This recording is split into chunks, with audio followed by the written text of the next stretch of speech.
Let's go back to Ayanda now, paying respect to those falling traffic officers for all the years that have gone by. I know that she's been talking to ministers, and we'll find out now who else that she's going to have a conversation with. Ayanda, another very, very good morning to you. Well, good morning to you, Leanne, once again. Yep, we continue with our live broadcast from Buckenhout Kloof Traffic Training College.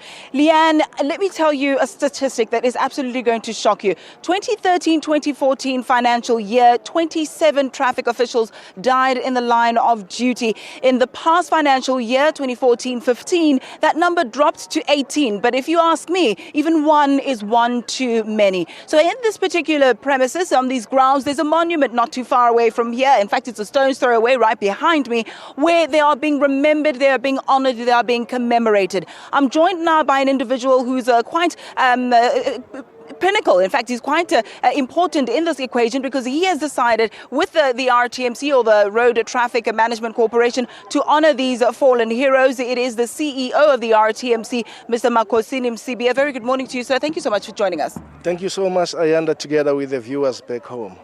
Speak to me about this monument behind us. I know it is quite old, and it's one of the relics in South Africa, but there's a bit of a twist to it. Just elaborate, will you?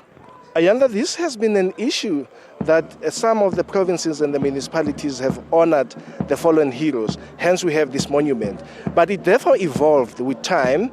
In the recent past, it was only Gauteng based, in the sense that only the municipalities and the metros around Gauteng. But with the program of nationalization of the law enforcement, we deemed it prudent and necessary that we must be all-inclusive. All 9 provinces must be included together with the municipalities. And the reason being the fact that the RTMC Act provides that we have shareholders, which consist of the MECs, 9 MECs for provinces, as well as SALGA, that is the municipalities. Now, we needed to showcase the footprint as well as the implementation of that objective of the Act. To that end, we therefore decided that for the first time in the history of the law enforcement traffic fraternity, that we remember all fallen heroes within the fraternity throughout the country.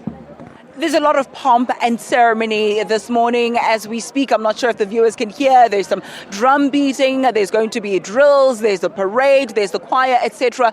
Why is it important to honor those who have fallen in the line of duty in this particular manner? Oh, well, let me then borrow from the wise words of Charles Dickinson when he said it was the worst of time, it was the best of time. This is a mixed feeling. We have those family members who are here who will be commemorating their children, their husband, their fathers. We as the fraternity has lost dedicated employees, but we are saying to their souls as they are resting, we need to remember them. But remember, this happens at a moment when, as the country, we are commemorating and celebrating 7 days of non-violence against women. We are saying these 2 heroes that have fallen were also violently, their lives were violently taken from them. So we're saying, let's merge, let's come together, let's come and worship, let's come and commemorate, let's come and celebrate.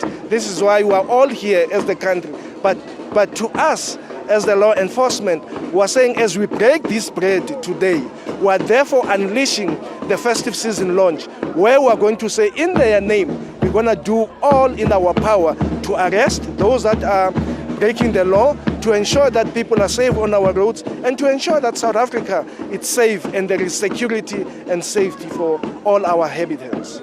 I'm glad you touched on the 16 days of activism, because some women also who are traffic officials experience sexism at the hands of some of the motorists, etc. We do have a particular insert that we're going to be showing to our viewers in no time. But I now want to speak to you about prevention. How do we make sure that those who are trying to keep us safe on the road are themselves safe when doing their jobs? Well, we have taken serious measures to ensure that all our law enforcers are safe. To that extent, it has two components. We're educating the communities to see these men and women in blue, to see these men and women in khaki as their protectors. They must embrace them, they must protect them. These are not the enemies, but these are the people that needs to ensure that we are safe on our roads. To that extent, we've also ensured that all our traffic officers will always be in the bulletproof as a prevention, that they should not be shot and they should not be attacked. But also, we're then saying we're tightening the hands of the law. You will know, Ayanda, that currently the Minister Dipuo, is leading a transformation in terms of the Criminal Procedure Act, where we're saying let's classify all law enforcement offenses to Schedule 5 as opposed to Schedule 3. But we're also saying that there needs to be mandatory minimum sentences for reckless driving for all those people that are going to break the law, to ensure that they spend about 2 years behind bars. These are the measures that we are ensuring that we want to safeguard our law enforcers, but at the very same time, we want to safeguard the public, because our primary interest is the public, to ensure that our roads are safe. Very briefly, in closing, I heard some rumors to the effect that there will be undercover traffic officers who are looking out for either motorists who offer bribes or traffic officials who receive bribes as a mechanism to try and make sure that there's no corruption in road traffic management. Is there any truth to those murmurs?